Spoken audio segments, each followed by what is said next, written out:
What's that, Skip? Shauno's talking about Supercoach again. Let's go.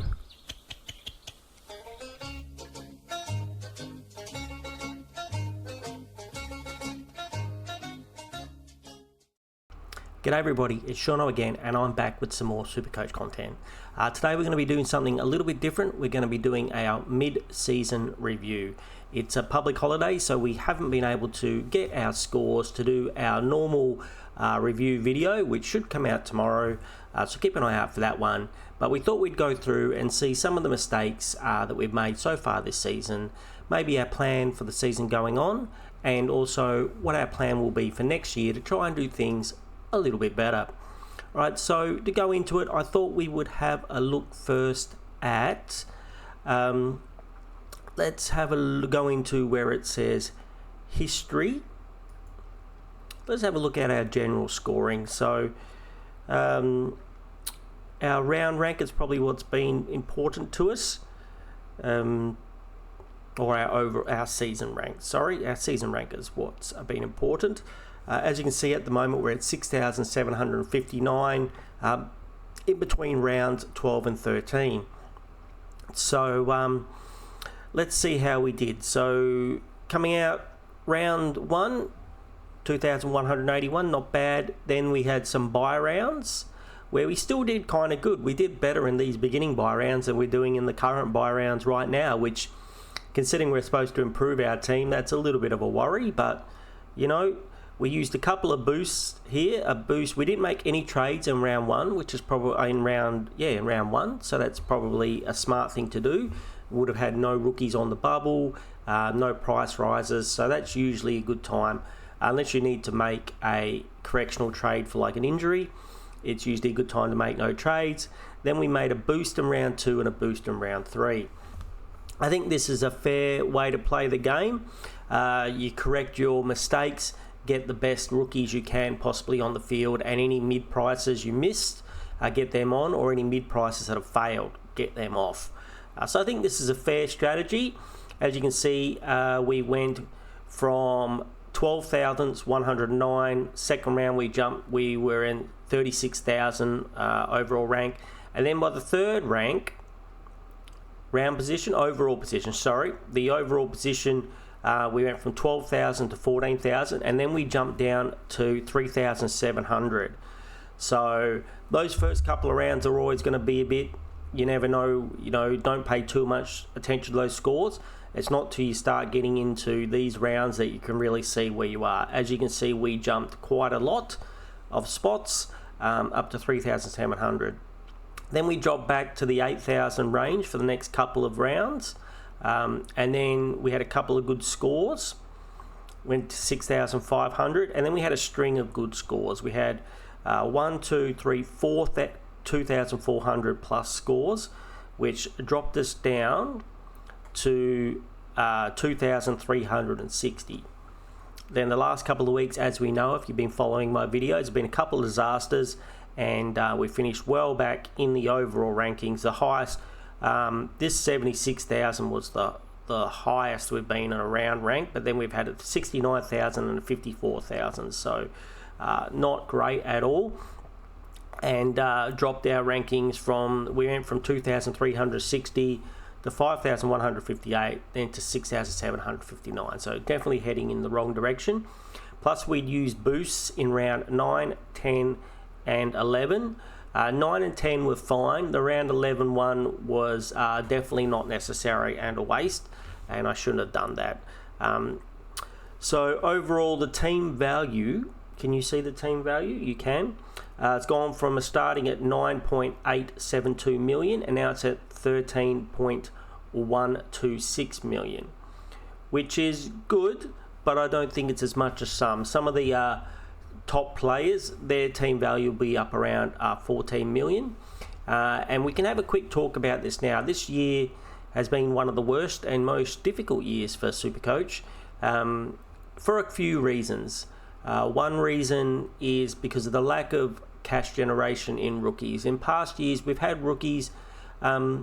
It's not the fact that we have a lack of rookies this year, it's the fact that they haven't played for 5 or 6 games averaging a score of anywhere from 50 to 70, and that usually gets you about 150 to 200k in profit when you decide to cull that rookie. This year, between rookies either getting injured or getting dropped, or basically coaches playing them in their wrong position, we've just had a terrible year. Very few rookies we've had have gone up that full 150 plus k, which gives us the money to increase the rest of our team. Now, this year was supposed to be one of the easiest years with the most trades we've ever had.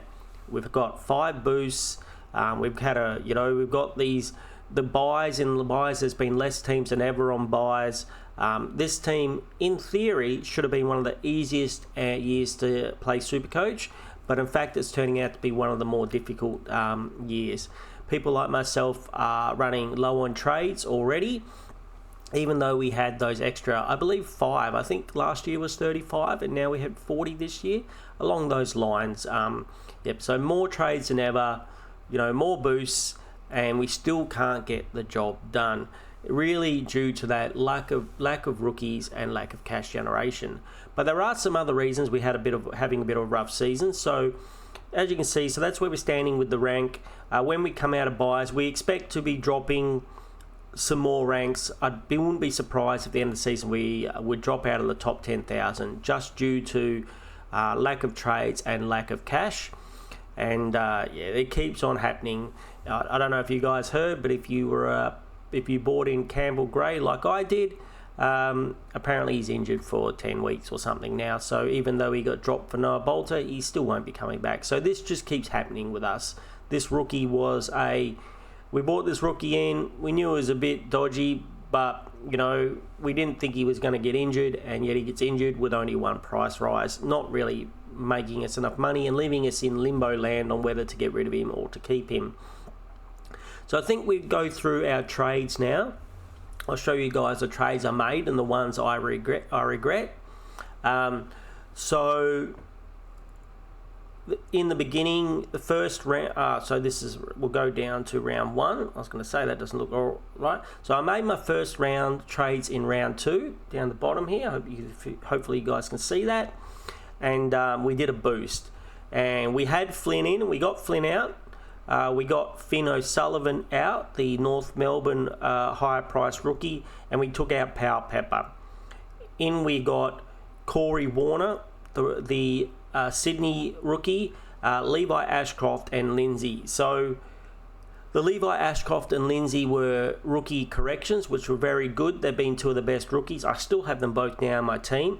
They're a couple of the only rookies that have actually come through and made the money that we would expect a rookie to make. Obviously here the big mistake was getting rid of Powell Pepper. He did score like less than a 10 point. He played a whole game and got like 6 points or something in that game. So that scared me. I thought he was going to play as a really small forward that never gets the ball, and so I traded him out. That was definitely a mistake because he went on to make a couple of $100,000, and that would have been very, very helpful in this cash dry season. So 2, I have no problems getting rid of Flynn because he wasn't. He played that one game and then he was dropped. We didn't know he was going to come back later on in the season. We needed to have someone in our flex position playing. So, I mean, that's fine. Maybe not starting him at all would have been fine too. But I think a lot of us needed that cash gen, and he showed us later on in the season that he could make money, and he still is making money for anyone who's keeping him now with a fairly reasonable score this week, I think. O'Sullivan, yes, he never really paid out. We started the season with the thoughts that we were going to pay up for some of these high price rookies. In a few cases it worked. In the case of Nathan O'Driscoll, it worked, and in the case of Levi Ashcroft, if you went for him, that also worked. But O'Sullivan was definitely a fail. He just hasn't seemed to be able to be a consistent scorer. He has been playing consistently, which is, at least that's nice. If you kept him in your team, at least he's been playing. He hasn't been giving you big scores, but he has been playing, as opposed to what a lot of rookies that we've had out there. So round 3, we boosted again. We got in Dale, Sinclair and Henderson and we took out Short, Perryman and Sardis. So here is a little bit where we see where we kind of made some mistakes pre-season. Short and Perryman, they were two very risky mid-prices in the back line, and neither of them worked. Perryman didn't have that same role that we saw in the pre-season, or he just wasn't as good in it. Sardis wasn't getting a game, even though he looks really good.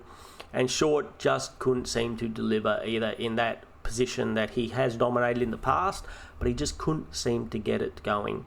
So we got in Dale after he had a few big games. Now he's been a bit of a roller coaster ride, but he's been okay. At $5.28, I think that's a fair price to pay for him, who is a potential primo.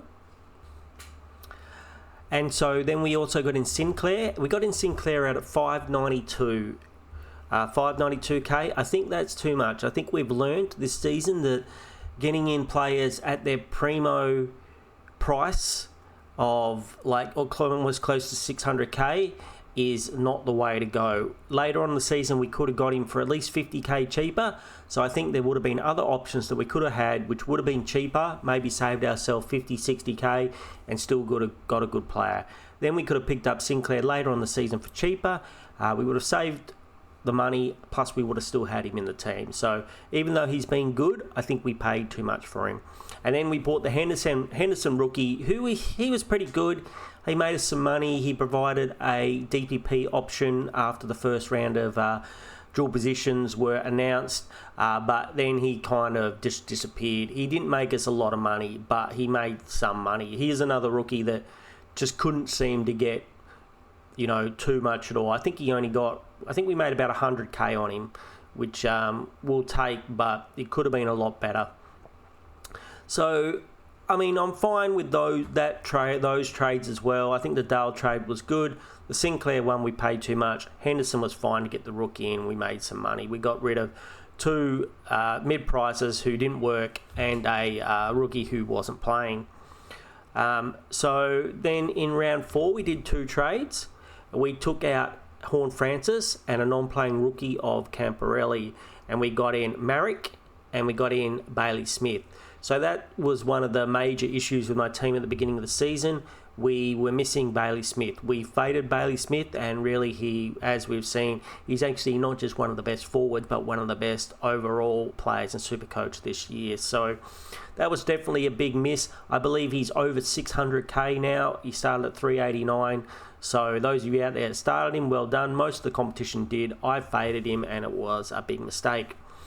Same as with this is the time we also traded out Horn Francis after he had a few tags and wasn't looking that great.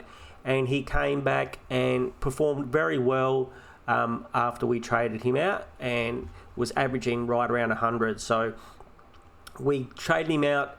I'm not sure. He would have been around this price. We might have even lost some money when we traded him out. So we got him Marrick, though, who was very good for us and everybody, and had that nice back roll and made heaps of money, and even came to a point where we thought he might be a keeper. Unfortunately, the curse of the coach happened again, where the position was changed, and this seems to be a bit of a theme this year, that not only did we struggle with rookies, but we struggled with the coaches changing our primos from positions which have always played into positions that are not quite good for them. Examples being Sheasel no longer playing in the back line, where we know he can rack it up, playing more forward. And at the moment, Zach Merritt is playing more back, which is hurting his scoring. In some ways it helped us if you had Rosie, which we'll talk about in a second, and he's gone back, that helped him. But in most cases, it's really hurt us. And just last week, Marrick's position has been changed. And so he got up to 500k though, so he definitely did his job. He made his money. But what we thought would be a keeper a few weeks on from this, like round 7 or 8, turned out not to be a keeper at all. And when we are slacking with trades, this is a problem that just keeps seeming to pop its head up. So I think these trades are both okay. We needed to get Smith in. I don't love trading at Horn Francis, even though he's been injured for the last few weeks. It makes the trade a little bit more acceptable, considering he's been injured for quite a while now. But at the time, it did cost me in the way of points on the field. So if we go to round 4, we dropped Rosie. As we can see, that's another big mistake. We pretty much sideways the premium, and we know we shouldn't do that. He did get tagged a couple of games. He didn't look great, and of course then he was moved back almost instantaneous as I dropped him and traded him out, and then he went on to perform quite well right up until now. And we also got rid of Nathan O'Driscoll at 309. He was one of our more high-priced rookies. I think we bought him for 200k. So he made it to 309, which was very nice. He was doing very well, and then I believe he got injured. So we probably would have kept him, and he probably would have made us some more money, but then he got injured, and we haven't seen him back in the team since. So even though he made us 100k, we still missed out on probably another 50 to 100k if he had stayed in the team and not got injured. So for that, we got Bryson Whitfield.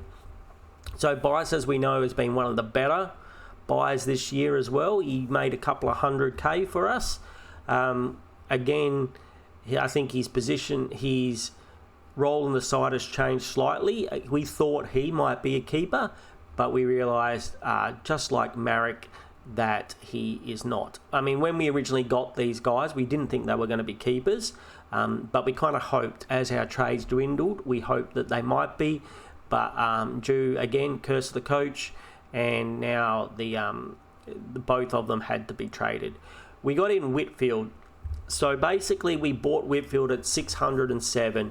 So this is another case, just like the Sinclair. We paid up big for the defenders. Our thinking was the defenders were outperforming the midfielders, and that we were going to load our team with defenders and have some of the more dubious or cheaper midfielders who hopefully could, do the job. But they certainly weren't giving big scores where the Whitfields and the Sinclairs of the world were. Again, this is probably a mistake. We paid way too much. He's an extra almost 100k more than Rosie. If we had just kept Rosie, we could have put Rosie back.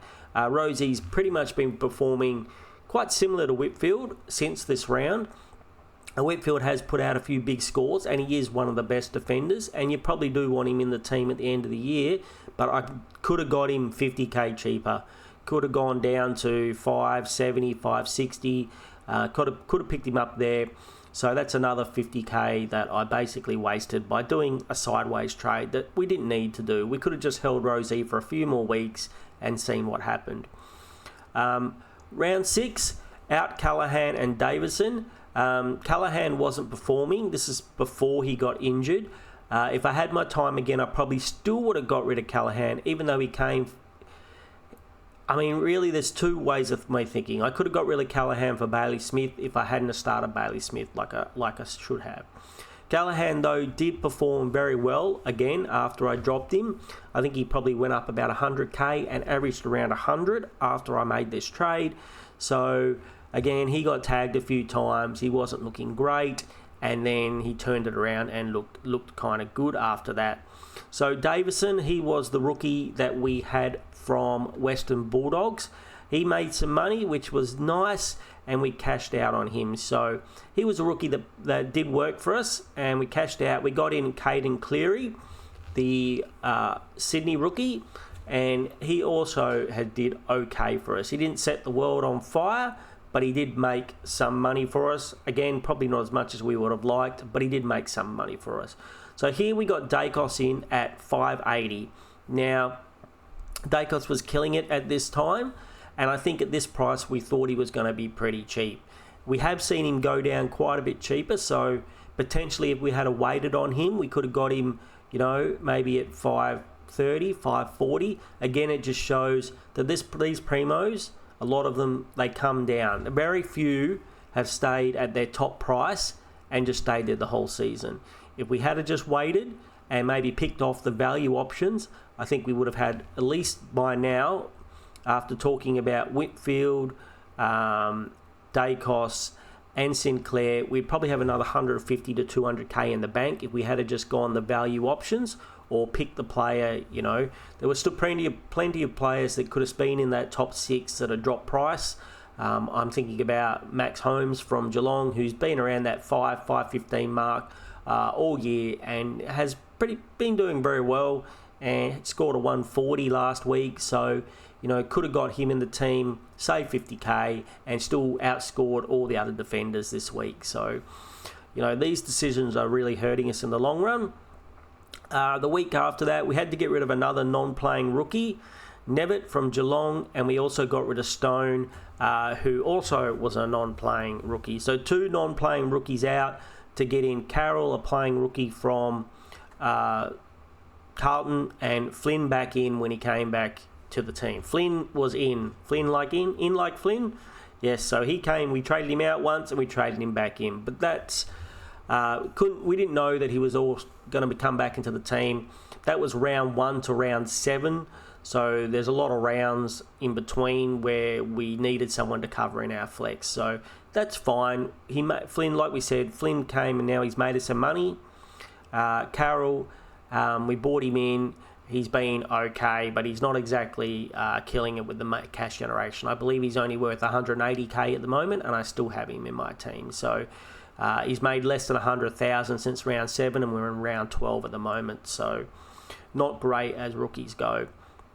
So in round 8, we got rid of Oliver, who was a very up and down and not living up to his former primo self, to get in Petrarca at 597. I'm fine with this trade. It's been good for me so far. Petrarca has been performing kind of well. After we got him in this week, he scored like 100 to 120, I think, 2 or 3 weeks in a row. So, and we got rid of 2 non-playing rookies, and we got Flynn, who made us, and so we just did the 1 trade that round. So that's fine. I'm happy with that trade. Oliver started about 450 and he finished at 450. So we didn't make any money on him either. Would have been nice if he could have pumped out a few big scores and at least made us some cash, or been that cheap mid-price player that we always wanted. But it wasn't a big deal, and almost everybody had him, so that also wasn't a big deal. So the very next round, you can see we made a boost. Flynn's out already, so Flynn made us 120k, which is okay, but it's still not as much as we would have liked. This is when Bailey Williams came into the team. He's been scoring okay since then, but not like he was before this, where he was almost averaging 100, and he got a massive score at 140. Once Bailey Williams has been in the team and they'll be sharing the ruck a little bit, he'll still be doing okay, better than what I would expect, but not killing it. So also out Bice and also out Reed. So Bice made us 175k, which is very nice. And this Reed is the Murphy Reed, the Murphy free Reed of the world. And so we got him in, I believe we started at about 150k. So we made about 150k off him. So they're 2 rookies that did work out for us. So we basically just made cash gen in this one. We got rid of a bit of cash. We brought in Huswaite, which has practically been a disaster. He played 2 full games, and the coach's curse happened where he was subbed halfway through the game in his 3rd game, the game where he makes his money, and then he has never played again since. So that's really disappointing. He looked really good, and we just kind of got screwed over by the coach. We got in Chad Warner at the cheaper price. Had a couple of good weeks. His last few weeks haven't been that good, but at least he was cheap. We got him in at 480, so hopefully he can regain a little bit of form and get back and be a primo for our midfield. For our forward line. The fact he has DPP is very handy. So last week we got in Petrarca, and this week we got in Warner. We were kind of filling up our forward line with those primo players. Hopefully they can find some form. Marshall, we got Marshall in at 470. He got as low as 450. Again, I'm happy with this pick. We started to play the value game. We thought we'd learnt our lesson. He scored a massive score, I think, 1 week of 170. Again, he's been a bit up and down. But I think at the 450 to 470, he got as low as 450. That's a fine pick, and he's already gone up 100k, plus he can potentially get big scores. So I'm happy with these trades. We made money. We got in 2 good priced primos, fallen primos you might want to call them. So round 10 we boosted again. Tagoning we got rid of because he had he was injured. He just came back this week and smashed a big score. So I think he played last week as well, maybe. So maybe we could have kept him. We also got out the other Warner, Corey Warner, the rookie, and we got out Patton, who was also a rookie. Patton made us pretty much no money. I believe Warner made us a little bit of money. And De Koning, we honestly...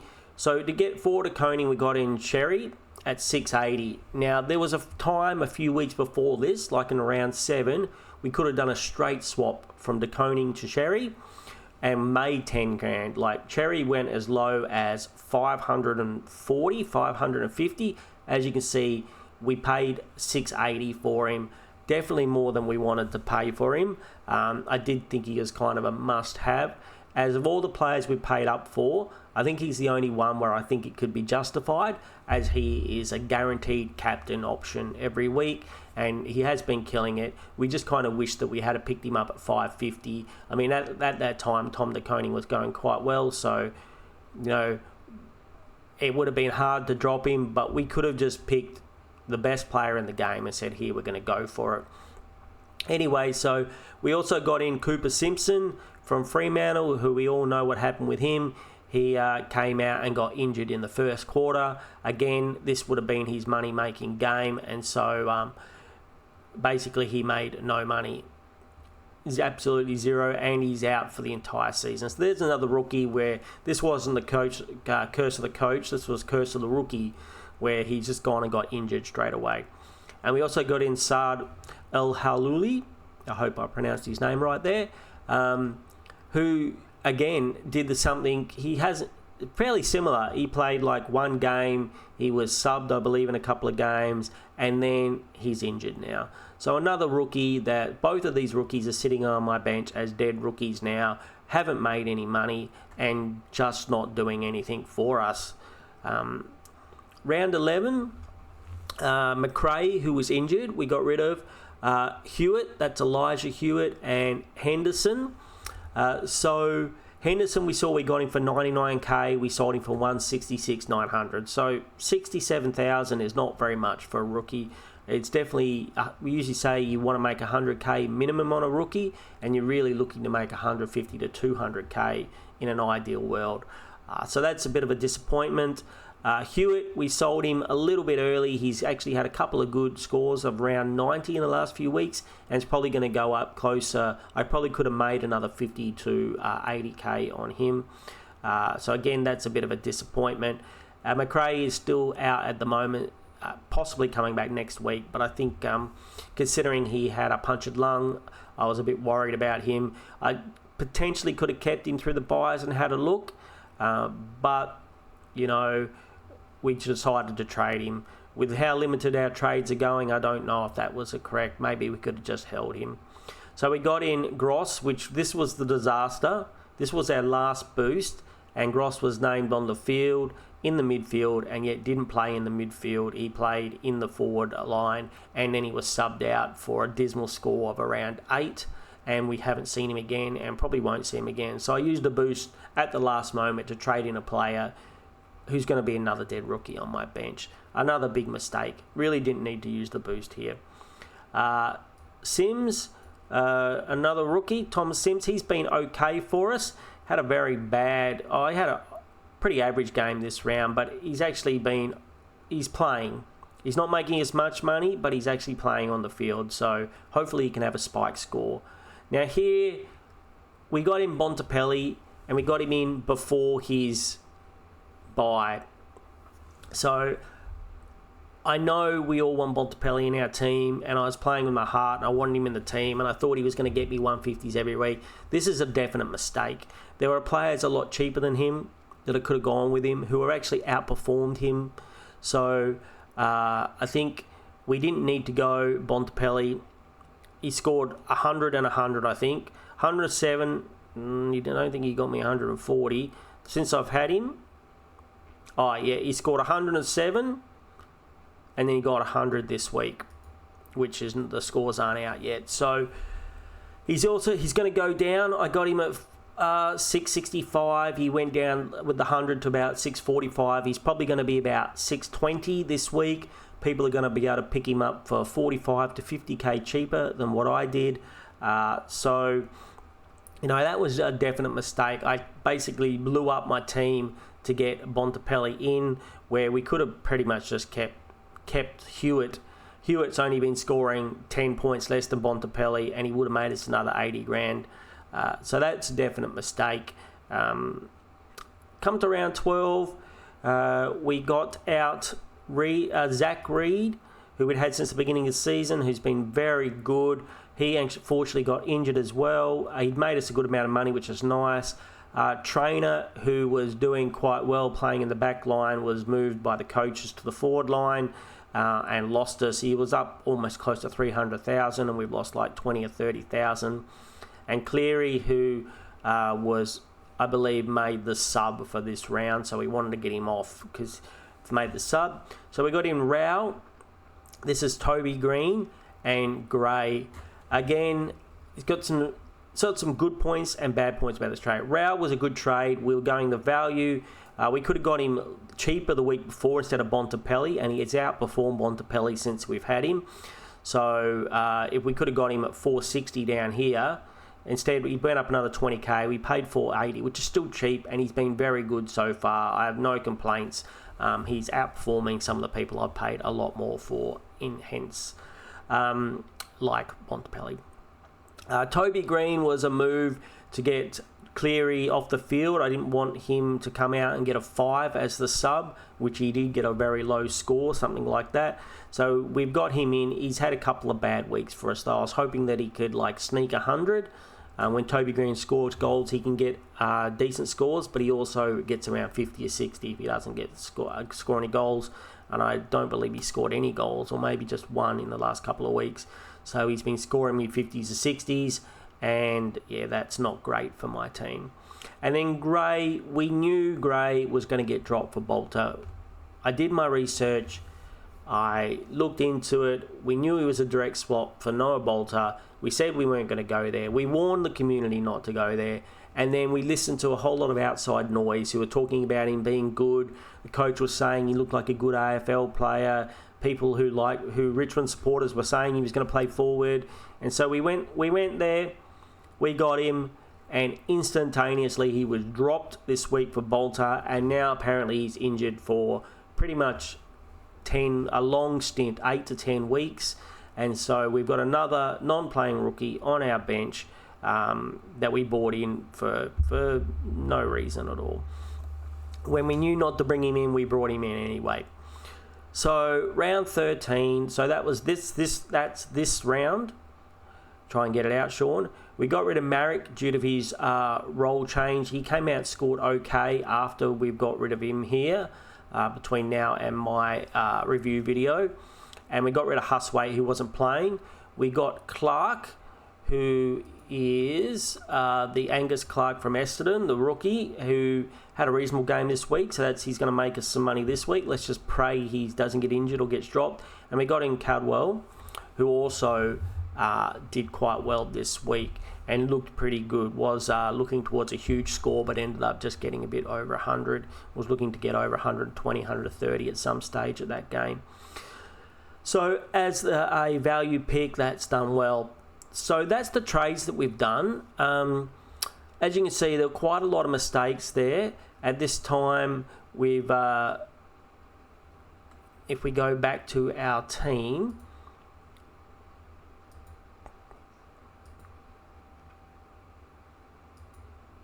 not my team, So as you can see, the team, if it ever loads up, there we go. Oh, thinking about it. There we go. So I won't show you this week's scores yet. You can wait till the review video to see that. But as you can see, the team could look quite a bit better now. I think the big mistakes we've made were paying up for players like Whitfield, Bontempelli and Sinclair, and not picking off Sherry when he was really cheap. That's probably worth 500k worth of mistakes. 500k would mean another primo midfielder on the field. Also, we could talk about some of the rookies I missed. You can't get all the rookies, but if I hadn't wasted some of those trades, sideways trading, I potentially could have picked up Max Hall from St Kilda was a really good rookie. Obviously, we talked about trading out Pal Pepper, who also made a lot of money. I think there might have been one or two other rookies that I missed that I would have really liked. Sandy Brock in the back line for 99k for the Eagles was being very good. We didn't know McGovern was going to be out for this long. If we had known, we would have got Sandy Brock, so we missed out on a bit of money there. So, and now we've ended up with, we've got a non-playing rookie here, Gray. We've got Kako that can't score more than 40, but at least he's a body on the field. We've got Sard here, who's also non-playing and injured. They're both injured, unfortunately. Boyd, who never played that third game that we wished he would have. Gross, who's not playing. And Simpson, that's not playing. So as you can see, we've got very little cash generation going on at the moment. It's making it extremely hard to complete our team, and we only have 11 trades left. So this is what's made this season so hard. Quite often, with less trades coming out of the buys, you're very close to full premium, or at least you have, you know, a couple of trades away from it. This year, a lot of teams aren't going to be able to get to full premium. We were thinking that we were going to have 23 premium players with the flex, and now I'm thinking that most people are going to be happy if they have 22 premium players and someone who flex who can just show up and play the game. So yeah, that's kind of where we're at through at the moment. So let's have a little bit of, got my little spreadsheet here. What are we going to do next year that's a little bit different? I think the first thing we're going to do is, we say this every year and we get sucked into some of these mid-price picks. Guns and rookies. Guns and rookies.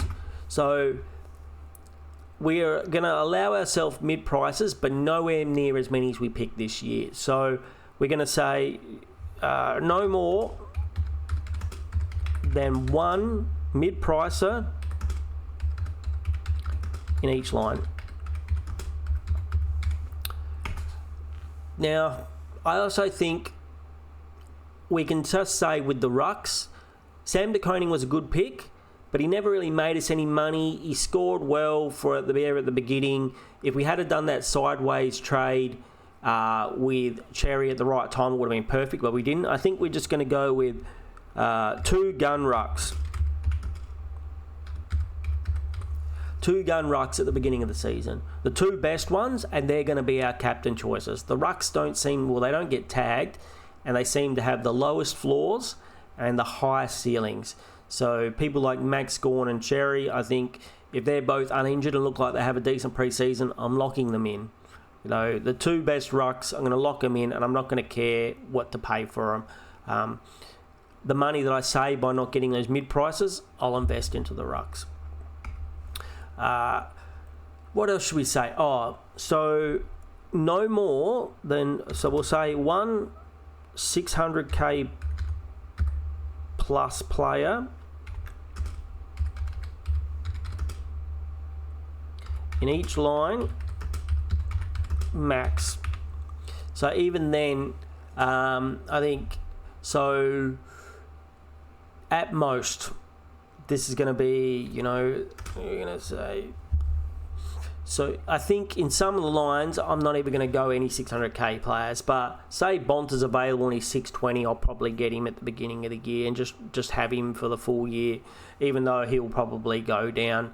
But getting anyone like a Sinclair or Whitfield, I think at the beginning of the year we had Zorko and Whitfield. No, we bought Whitfield in. We had 2 guns. We had Zorko that was 600k. In the midfield, we had a few. So I'm saying that now that, you know, if you're over 600k, there's definitely no more than 1 in each line, and maybe none. Past winners of Supercoach have always gone value. We need to play it a little bit more like Moneyball. If you've ever seen the movie Moneyball, it's all about the money. Having one 600k player that scores you 150 isn't as good as having 2 450 players 50k players that score you 200. Even though that player's name might be Bontempelli, he's still, overall in Supercoach, is not as good as having the two 450k players that score 200. Even though we said we weren't going to get mid-prices. But, for example, say that Jordan Dawson is 600, smashes it for the rest of the year, and he's 580k next year, or 590 or 600k, and somebody like Sarah or somebody again is going to be 500k. Next year, I'm getting the 500k player. Just getting them and investing that money. I know that money will be available to upgrade a rookie sooner and get more rookies off the field, which I guess could be the next thing. What we say, no more than one 600k player in each line. I mean, we could even do less. We can even say 550k. And then, should we say guns and rookies? Yeah, no war. So let's see what we got so far. Guns and rookies, which is usually always the way the winners play. This is how the winners win, with guns and rookies. If we had gone guns and rookies and not some of these mid-prices, we could have got a few of these rookies that we missed, like the Max Halls of the world, and potentially, I'm sure there's a few others that just aren't coming to mind at the moment, and that would have made earlier upgrades, and we'd have a better team at the moment. No more than one mid-pricer on each line. That seems fair, unless, and the mid-prices, we have to be, pretty much sold that they're going to be good. We had a few, who kind of tricked us this year. Some turned good, like Peatling. A lot of us went Peatling early on. I didn't go there, but if you did, he was not so great earlier on. But once Matt Crouch got injured, he turned good. So, and if you do go these mid prices, I think you have to hold them. A lot of us sold them, unless you're selling them off in the first week when they get injured, or they obviously don't have that same role. People like Will Ashcroft came back, was down and then back. I think if you buy into some of these mid prices, you've just got to hold them, which is why you don't want too many in the rows, and why I'm only going to try to get max at most of one in a row. And let's hold your primos, and like no sideways. So no sideways trades, not primos, no sideways. So we're not going to try and jump from one primo to another until we have a good body of evidence. So 1 or 2 weeks is not enough. If someone like Rosie gets tagged a couple of weeks, we're not going to dump him. We'll hold him for 5 or 6 weeks, see what happens. If his money goes down, so be it. If his money goes up, we bought them for a reason. We know they have the potential to be a primo. If after 5 or 6 weeks you see he's been moved to a different position and he's terrible in that position, so be it. You can trade them, but you want to give it a while. Like Rosie's the one. Rosie and Horn Francis are the ones that really jumped to my mind, who I could have easily kept, and Finn Callahan. And they came really good after having poor stints. Just because a player's out of form for a few rounds doesn't mean he's going to stay that way. And holding on to them, not only does it save you a trade, but they actually might come back and make you some money in the future.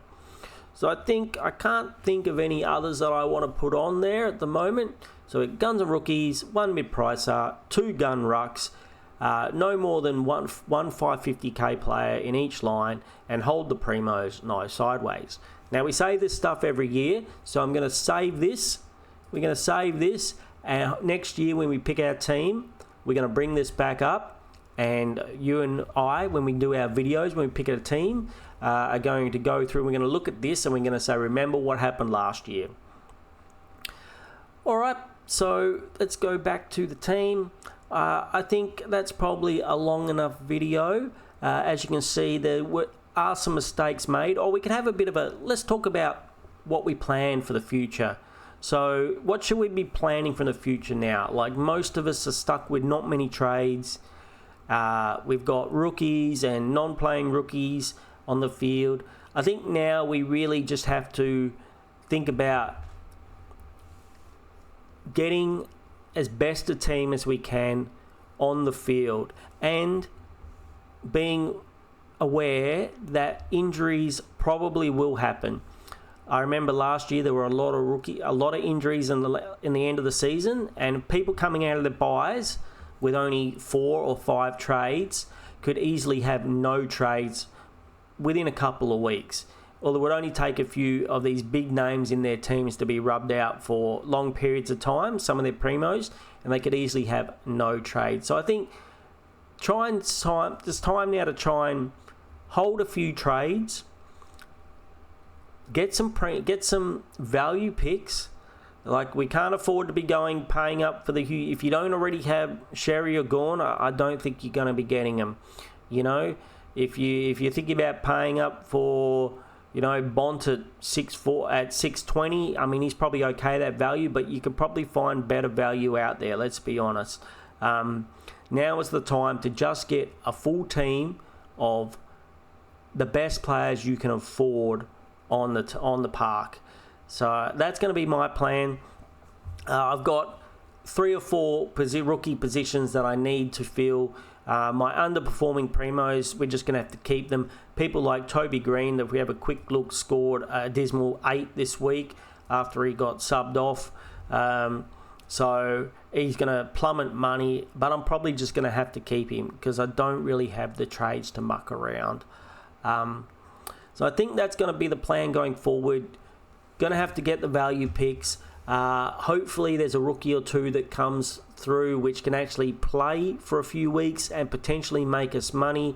I mean, we're getting to the end of the season where you don't have the trades to be mucking around. So if you're getting a rookie, you want to hope that he's going to play for a few weeks. No more gambles like on the Campbell Gray rookie, who we knew wasn't going to be great. We knew he was going to be dropped, and we bought him in anyway on a pure gamble, you know, and it's really blew up in our face. We lost our paycheck for the week on that gamble. So that's the plan for the future. I hope that gives you guys an idea of what I'm thinking about doing and the plans we're already making for Supercoach next year. That's how much we love this game. We're making the plans for next year already. We haven't given up on this year. We still think we can potentially stay in the top 10,000, but I think it's going to be kind of difficult looking at my team. But we're going to try, and I'm going to roll up every week with you guys. I'm going to see how the team did, and I'm going to try and help you guys in the community do well. Hopefully you guys are doing better than I am. If not, it's only a game. We're here to enjoy it. So just enjoy the footy every weekend. It is the best game in the world. And I hope everyone has an awesome day. Oh, if you haven't already, don't forget, hit that subscribe. Give me that like and leave a comment down below. Love making these videos for you guys, so that helps a lot. And yeah, everyone have an awesome day, and I will talk to you all again soon. Take it away, Skip.